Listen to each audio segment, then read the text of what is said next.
When a new card is revealed, the first thing that people look at are its effects, its attack stats, how to summon it, or the card's attribute. So basically, the components related to actually playing the card. This makes sense, of course. Yu-Gi-Oh! Is primarily a trading card game, and this is how many early Yu-Gi-Oh! Cards were designed, purely as play pieces that happened to have artwork attached to them. But as time went on and the game expanded, new cards and archetypes were increasingly being designed with their own stories and universes. Now we even have animated shorts depicting the stories from these cards. So in this series, Behind the Effect, I will break down and explain how some of the most beloved and well played cards are more than just blocks of overpowered text.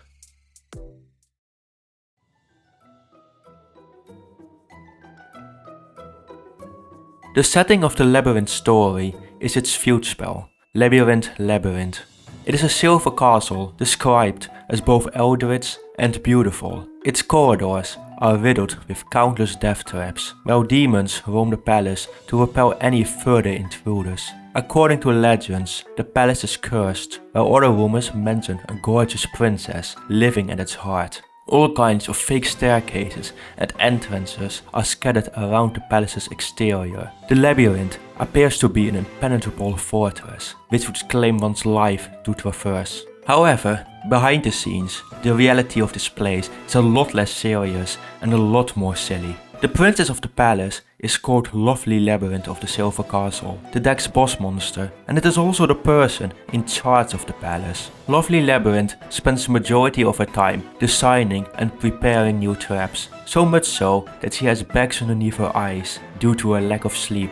She spends all of her day inside of the palace, acting as a fusion of the trapped princess trope with the NEET who never goes outside.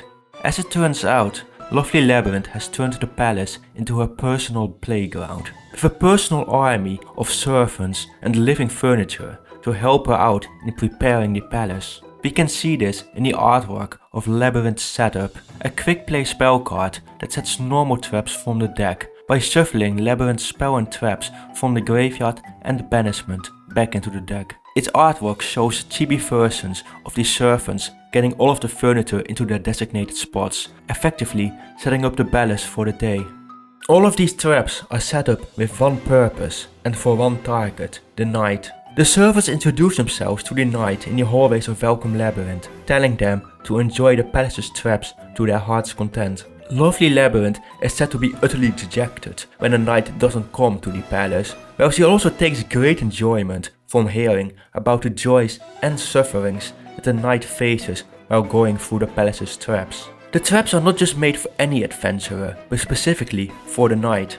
The way that Lovely Labyrinth feels about the knight is most apparent from her own card art, where plushies of herself and the knight are just barely out of reach, being visible in the bottom right corner. These plushies also appear in the generic trap card, Trapaholic, where Lovely Labyrinth is playing with them above the replica of her castle. This is the crux of the Labyrinth story, Lovely Labyrinth's obsession with hiding traps around the palace and letting the knight explore through those traps. There's a lot of concept art of Lovely planning out her traps, and the aforementioned card Trapaholic also has a cute display of her building a miniature replica of her palace. Lovely Labyrinth is, after all, a Trapaholic. Because of this, most Labyrinth cards have special synergy with normal trap cards. For Labyrinth, as a deck, any normal trap is a trap that can be set as a part of Lovely's labyrinth of traps for the knight to overcome.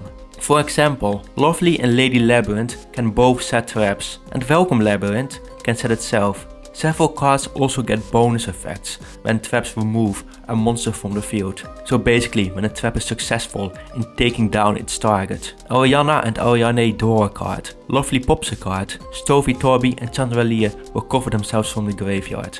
So, in the Labyrinth deck, the normal traps are stand-ins for the traps present within the Labyrinth.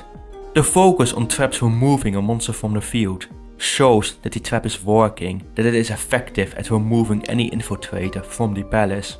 After all, lovely Labyrinth's fascination with the night is tied to seeing the night suffer through those traps. For this reason, Labyrinth has great synergy with any kind of normal trap, with Lady Labyrinth being able to set any from the deck when another is activated. Lady Labyrinth also gets to summon herself if a trap has been activated this turn and gets protection from destruction and targeting while a trap is active, i.e. when you control a face down card.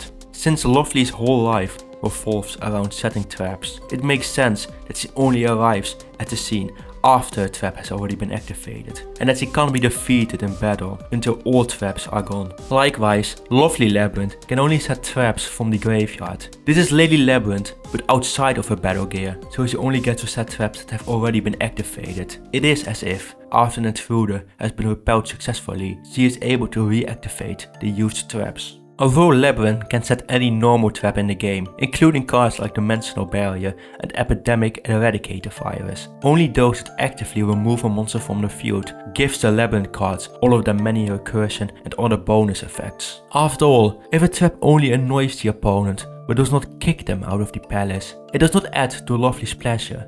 In this way, the Labyrinth designers have managed to make an entire deck's mechanics be a reflection of its core character's singular, almost autistic interest. And they have done so without ruining the deck's viability. Labyrinth wants to remove monsters through card effect, and yet its own traps do not actually focus around this. Instead, they use all kinds of generic traps, from combos to Dogmatica Punishment to Terrors of the Afterworld. But how about its own traps?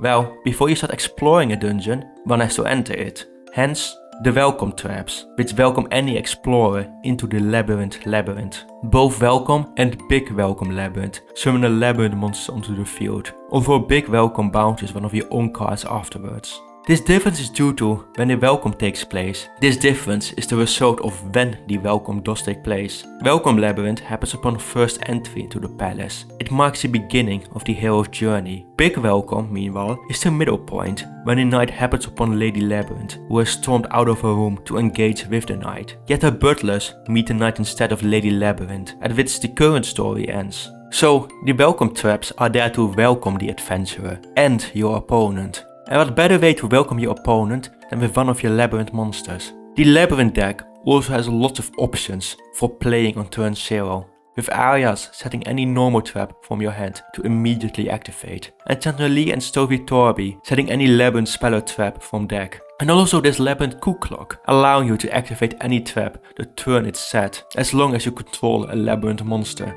With the help of the furniture and the butler, Labyrinth can greet the opponent, the adventurer, as early as possible. The adventurer is welcomed right away into the labyrinth, asked to maneuver through all of the dangerous traps, while you, playing from the perspective of Lovely Labyrinth herself, tries to kick the explorer out with your own traps. Lovely Labyrinth is playing a game against the knight on the store level, while in gameplay you are playing against your opponent. Both of these happen in the same way, through greeting the opponent into your dungeon and then activating traps to stall them. If Lovely can prevent the knight, you win the actual game. If she fails, so do you. And such is the story of Labyrinth. Unlike the Fiendsmith story, it is not a linear narrative with clear moments, told through different moments on the cards. Instead, they show the obsession of one Lovely Labyrinth, her obsession with placing traps, the one thing that she loves to do in life. We don't actually know why, nor how she ended up inside of the palace. We only have one brief glimpse at her past from the opened artwork of Lady Labyrinth. In this artwork, she is sitting in the middle of marble statues in disheveled clothing with chewing marks on her limbs. Perhaps she's an artificial creation who gave life to the surrounding statues to have servants to keep her company. But right now, none of this can be said for certain until a new Labyrinth card is printed. But nonetheless, this was the story behind the effects of Labyrinth. Thanks a lot for watching this video to the end. Also, a special thank you for all of my Patreon supporters, whose names are on screen right now. Your support means a lot to me. If you enjoyed this video, please consider liking and commenting on it, and perhaps even subscribing to my channel. But with that said, I hope you have a great day, and hopefully I see you in my next video.